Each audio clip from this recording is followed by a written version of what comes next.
London. Rain slid down the glass windows of a cramped one-bedroom flat in South London like tears refusing to stop.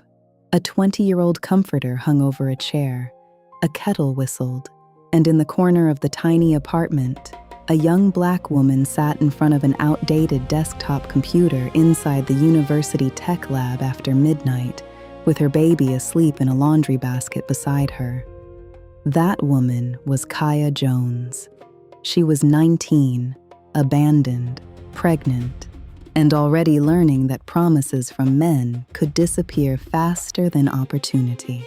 Kaya met Donald Cunningham during her first year at university. Donald came from a wealthy African-American family with property investments in Atlanta and London. His father owned luxury apartment blocks. His mother sat on charity boards and moved through elite black high society with pearls around her neck and judgment in her eyes. Donald was charming, confident, the kind of man who spoke about the future like he owned it. He promised Kaya marriage, promised her a house, promised her she would never struggle. Then she became pregnant. And suddenly, his family could no longer support the relationship. Donald disappeared slowly, not all at once. First, fewer calls, then excuses, then silence. By the time baby Kyle was born, Kaya already understood she was raising him alone. The hard years. The story of Kaya Jones was never loud. No dramatic rescue, no miracle inheritance, just survival, every day. She picked Kyle up from school holding grocery bags with discounted baby food and secondhand blankets. Then she would take him to the university computer lab, where she cleaned screens and organized hardware in exchange for extra access hours because she could not afford her own computer. Kyle would sleep beside humming processors while Kaya learned graphic design tutorials from YouTube at 2 a.m. During the day, she worked at a travel agency. At night, accountant assistant work, weekends, church flyers, funeral programs, local bakery logos, anything, everything. Then came the recession. When Kyle turned 10, Kaya lost her job. No savings, no husband, no support system, only faith. And faith does not pay electricity bills. Still, she kept going. She became a freelance graphic designer supporting small businesses, African weddings, local churches, pastors launching ministries, food vendors, cleaning companies. The money barely stretched. But somehow, the light stayed on. Donald Cunningham never completely disappeared. That made it worse. Once a month, he promised to visit Kyle. Young Kyle would sit by the apartment window waiting for headlights, sometimes until midnight, sometimes still wearing his shoes.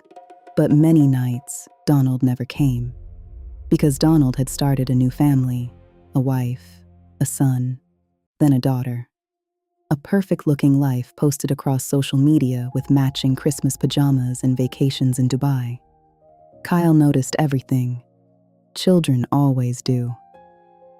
One night at 16, Kyle finally called his father. "Dad, can I ask you something man to man?" Donald sighed on the phone. "You don't live with me, Kyle. I can't advise you the way a father should." Silence. That sentence broke something inside the boy.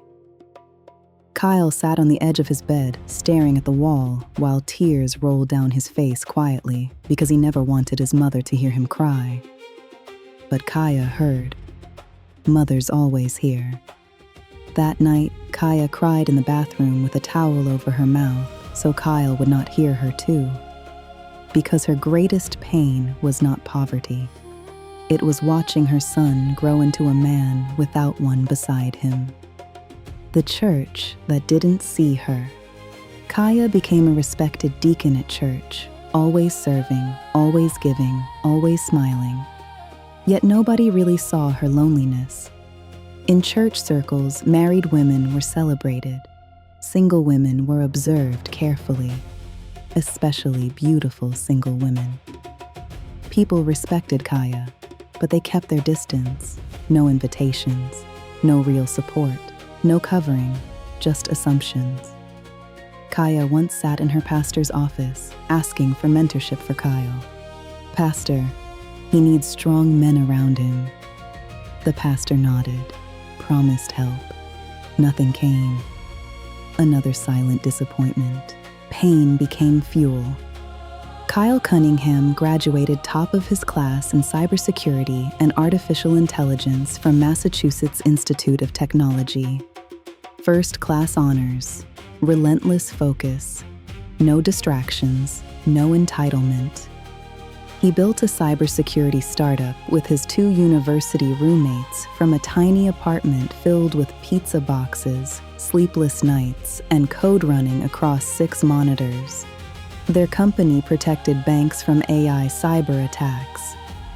Within 4 years, investors from Goldman Sachs and Andreessen Horowitz wanted meetings. Then came private jets, penthouse suites in Manhattan, luxury conferences in Dubai, interviews in Forbes. Kyle became one of the youngest black tech billionaires in America. But despite the money, he still flew home twice a year, Christmas and Kaya's birthday. Only those 2 days. Because no matter how powerful he became, part of him was still the little boy by the window waiting for his father. Meanwhile, Kaya remained invisible. At 43, she still lived quietly, still worked alone, still attended church alone, still ate dinner alone. Then one ordinary afternoon changed everything. Kaya stopped at a shopping mall after meeting a church client. She ordered a mocha from a small coffee shop. The cashier smiled. "Want to try your luck today?" Kaya laughed. "I don't have luck." But she bought one lottery ticket anyway, just once. She threw it into her handbag and forgot about it. Weeks later, while searching for her missing AirPods, she found the crumpled ticket. She almost threw it away, then casually checked the numbers on her phone. The room froze. One number matched, then another, then another. Her breathing stopped. Every single number matched. After taxes and legal processing, Kaya Jones received £500 billion, quietly, secretly, legally. The money landed in her account like thunder without sound. Kaya told nobody, not church, not friends, not even Kyle, because she knew something dangerous about people. Money changes how they see you. Suddenly everyone listens, everyone respects you, everyone remembers your birthday. Kaya did not want fake love, so she disappeared quietly into wealth. Private wealth advisors, luxury penthouses, offshore accounts, African art auctions, private jets to Accra, dinner with billionaires in Lagos, property acquisitions in London, Atlanta, and Dubai. But Kaya moved differently. She never became loud. She wore elegance softly. Old money energy, quiet luxury, cashmere coats, diamond earrings, black chauffeurs, silent security teams. She built an investment company called KJ Holdings anonymously, and then, without Kyle knowing, she became the largest silent investor in his tech company. Whenever competitors tried attacking Kyle's business, anonymous funding protected him. Whenever stock prices dipped, secret investment stabilized everything. Whenever expansion opportunities appeared, invisible capital opened doors. Kyle spent years wondering who the mysterious investor was. Then the economy changed. Donald Cunningham's real estate empire collapsed under debt. Lawsuits, failed investments, public humiliation. The same man who once refused emotional support now watched everything disappear. Ironically, Kyle became the successful man Donald always wanted to be. Donald's younger son admired Kyle deeply. His daughter followed Kyle's interviews online. The children from Donald's second family began looking up to the son he neglected. That irony haunted Donald. One evening, Donald finally visited Kaya after nearly 20 years. He expected bitterness. Instead, he found peace. Kaya opened the door wearing cream silk, soft diamonds, and quiet confidence. Donald looked around the luxurious penthouse overlooking London's skyline. His face changed. "You did all this?" Kaya smiled gently. "No, Donald. God helped me survive long enough to see it." For the first time in his life, Donald understood what he lost. At a charity gala in Ghana supporting young African tech entrepreneurs, Kaya met Elias Mensah, a widowed Ghanaian venture capitalist in his 50s. Calm, wise, grounded, he saw Kaya before he saw her wealth. That mattered. They spent evenings talking about faith, loneliness, legacy, and second chances beneath golden Accra sunsets. No games, no pretending, no performance, just peace. For the first time in decades, Kaya felt feminine again instead of just responsible. A year later, they married in a breathtaking private ceremony in Santorini, attended by African business elites, gospel artists, tech founders, and world leaders. Kyle stood proudly beside his mother, not as the broken little boy anymore, but as a healed man. Kyle eventually fell in love too.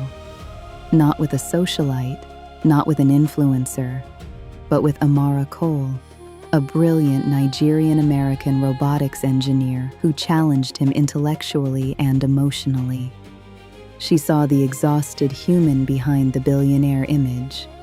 Together, they built schools teaching AI and cybersecurity to African youth across Ghana, Nigeria, Kenya, and South Africa. Then came their daughter, a little girl with Kaya's eyes. Kyle cried holding her. Because at that moment he understood something. A father's absence can wound a man, but it does not have to define him.